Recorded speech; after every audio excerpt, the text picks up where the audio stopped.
It's 9 years old. It started in Scotland. It is a franchise, but it's kind of unique in franchises that each individual owner runs it like an independent business. So we can put our own touches on it. We can decide some variations on the menu. We are given the basics, the color scheme, purple and yellow. We are given all that kind of thing. But when it comes to running the shop, we do what we want. And I think what we've done in Ipswich is we are very passionate about Ipswich and about Suffolk, about our town. We won't let anyone say anything bad about Ipswich. Yeah, Geek Retreat is not just a shop, not just a cafe. If you talk to people downstairs, they'll say, it's my home. They say sometimes they feel more at home here than they do in their residence, and they'll come here every day just to be with the rest of their family, and these are people they never knew. But I know downstairs again, there's somebody that their little children call them uncle already because they just met in the shop, and now they're family and they can call them on whenever they need. It is a business, and people say it's a business, you have to make money. Absolutely, we do. Yeah. We have to sell products, we have to sell some food. But Rob and I are comfortable enough, we're not rich by any means, I mean, we manage. But if we can make enough to do all the good stuff that we're doing, that's all we want. We're not out to make millions from this shop. We don't put our prices so high that people can't get them. And we also have put things in place, like we started a card that people could put a little bit, because we were noticing some people weren't being wise with their money, some of the younger people. So we said, well, why don't you put an amount on this card and then use that card to buy your special treats, rather than just going, well, keep buying it. Because maybe that's not a good business move for us. Just, spend all your money, but I still feel that responsibility to these people who I now know really, really well.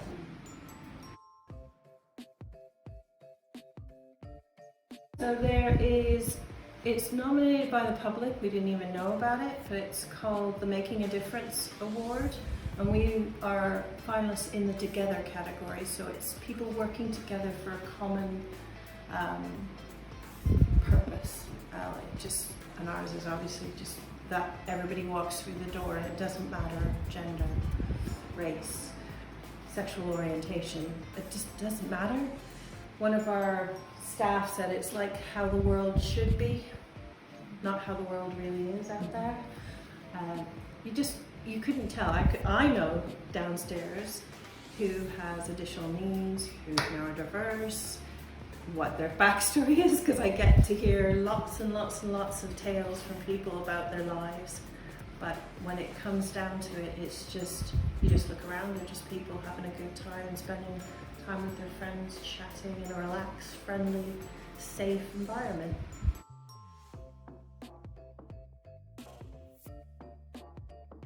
Well, we kind of try and go beyond inclusion. Again, it's that, because inclusion means everyone feels welcome. Anyone feels welcome. And our new saying is something for everyone and everyone welcome. So it really is, what's a geek? Well, it's somebody who likes collecting pin badges, it's somebody who likes to crochet, it's somebody who is passionate about Magic the Gathering, it's someone who does Dungeons and Dragons, it's somebody who likes to draw, photography, guitar, whatever it is. If you have that passion for something and you want to share it with someone else, and when someone walks through the door and we know someone else has a similar passion, we try and go, oh, you like Pokemon? Well, this is somebody else who likes Pokemon. And suddenly it doesn't matter if they have some kind of social anxiety, they're nervous, they just don't like making friends normally, because they're talking about their interest. It's not talking about yourself. But suddenly you have this friend who goes, oh, I like Pokemon, my favorite character is this, and blah, blah, blah, and here's my card, and I have this card, and oh, I really want to try and get that card. And they're talking that, and then suddenly other things, oh, well, my mum, blah, blah, blah, and you get their backstory starting to come out into those very casual, relaxed places. So that's inclusion to me, because it's just, it happens naturally through their common passion.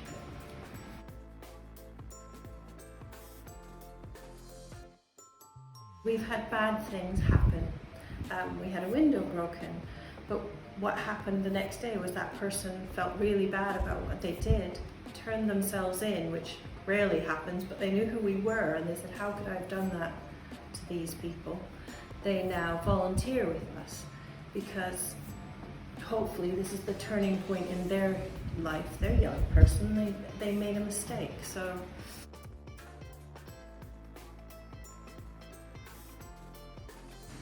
I didn't expect it. I knew it would be a place where everyone would be welcome. I didn't know how much of a difference we would make in people's lives, and I'm only saying that from customer feedback. I have a lady whose husband has a brain injury 10 years ago.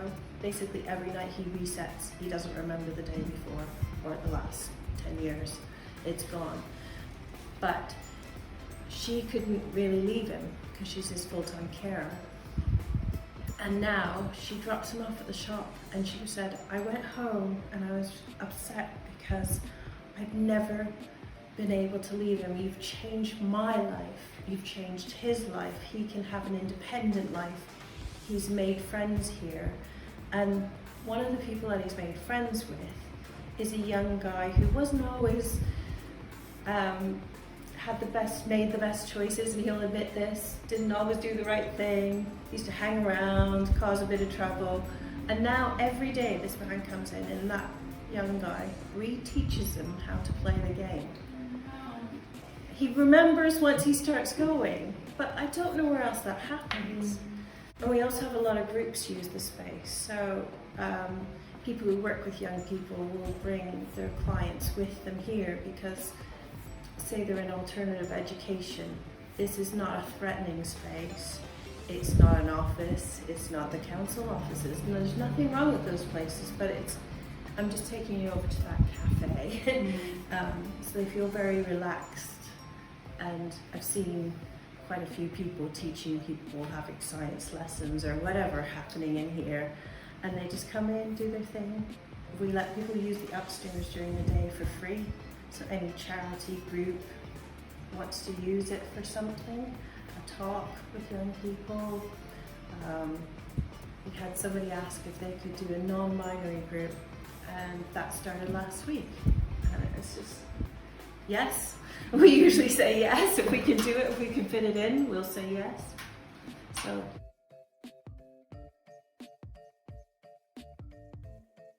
How can I tell you about them? They're amazing. So when we first put out the job ad, we used like a Batman sign, said we're hiring, and it was like a Batman sign calling out. All these geeks came out and applied for jobs, and we had 135 people apply.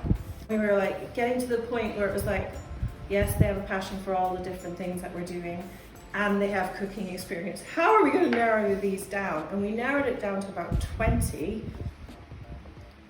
And I think for the interviews it was so hard because what we did was instead of picking, we kind of went, okay, these people we could hire them all. There's 20 amazing people. Let's put aside what they do. We know that they can cook. We know that they've done this. They've got the experience.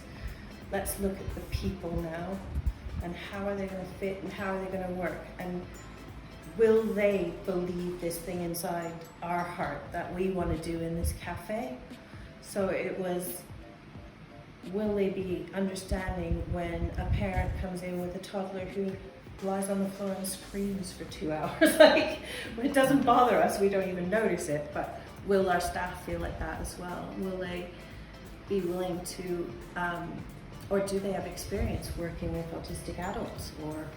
And in fact, some of our team are autistic adults or are neurodiverse, and we had a staff who had a disability, so we just got a chair because they couldn't stand for long periods of times. It wasn't like, oh, we're going to have to make all these adjustments. It was like, well, let's just get a chair. We didn't question it at all. Adam, who will talk very much about working here, is a cartoonist. He likes to do cartoons. So we've asked him to start, well, he started one of the half terms doing ads cartooning sessions, and he teaches the kids how to cartoon. They absolutely love him doing it. But he also likes working on the till, and he every Saturday, Sunday, if you come in, you'll meet Al, and he is very good at upselling, because on the till it prompts you to say things, and I'm really bad at upselling, and I'll go, yeah, you want chips? Okay, fine. I won't try and sell you the more expensive ones, but he always will. He'll go through everything really precisely. But again, he was the best person because we just knew that he fit in our team. And everybody here, that's Gary, our shop manager, just walked by. Gary is a legend in this shop because the kids love him. Every young person who comes in loves him. We had a play mat made for a Christmas present from for our staff. And everybody said, can we have one of those Gary play mats? Because they just love Gary. He's so down to earth, friendly. And that was what we looked at for all of our staff. It didn't matter if they were quirky, because we're all quirky. Will they all be a team? And we are such a team.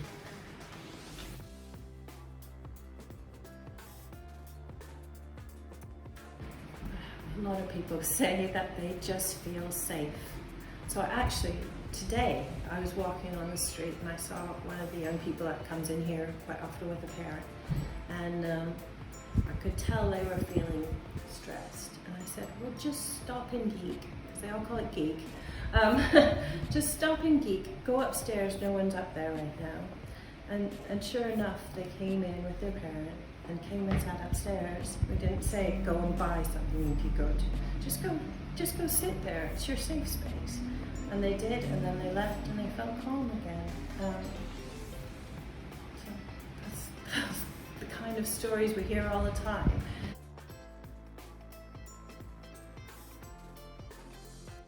So what I've done is said, okay, we open at 10, come in at 9:30, I'll be there. And I'll take them on a tour of the shop, and then try and overlap to the point where somebody else comes in and find out what their interests are. And then I might set up another meeting when I know that there's going to be people in the shop that would have similar interests. And they already know my face and the team's face, so it's not a scary place. We've actually done a walkthrough of the shop on our social media so people can see it. Because I get social anxiety when I haven't been somewhere, and you're like, well, I'm gonna go drive to that car park before I park there, so I know what it looks like and where I go. And so we thought a walkthrough just gives them that little confidence of seeing what it is. And so many people say, once they've come in that first time, I don't know what I was ever worried about. Because everybody just goes, hello, you're a part of us now. And you never leave.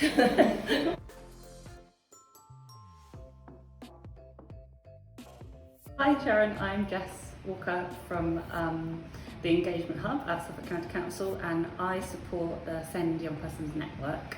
And we're a group of young people across Suffolk with special educational needs and disabilities, and we work on different projects. Our project at the moment is around helping young people feel safe and supported in their communities, because they've told us that they want to go out and join in everything in the communities but don't always feel safe and supported. So we've been talking to them about the places that they feel that way, that they do have a positive experience in, and Geek Retreat's name keeps coming up, so we wanted to come and meet you and give you our logo to put in your window, which is anyone is welcome. We had a logo competition in the network, and this was our winner. It kind of just does what it says on the tin, really. They kind of rated Geek Retreat and other places in Suffolk, and their criteria was kind of things like you've just been talking about when they come in, they feel welcomed. And that is really about having a smile and saying hello, and that is so basic, but that is just number one. Yeah, definitely. And then that will encourage them to come in again. So like you say, like if they have a good experience first time round, they'll come in again. It was really great to hear that you said you put a video on your social media of the place, because that was one of the things that they said that they wanted, that they felt helped them feel more encouraged to come in, so they can kind of see the place beforehand, or like you say, sort of drive past and check it out, and then things like you're just sort of having kind of rules on the wall about sort of how to behave in a space, and expectations of a space so that they feel comfortable there. That was another thing. So this is kind of our first logo to you, to say thank you for being really welcoming to our young people. Oh, that means so much to us. And I was telling both of you that our own personal logo is something for everyone, and everyone's welcome. And the fact that the young people feel that way already is just, it's magic. It means a lot. Yeah. Hot to the crop. Yeah, it's good to hear it directly from the young people. So you're doing a great job. Thank you.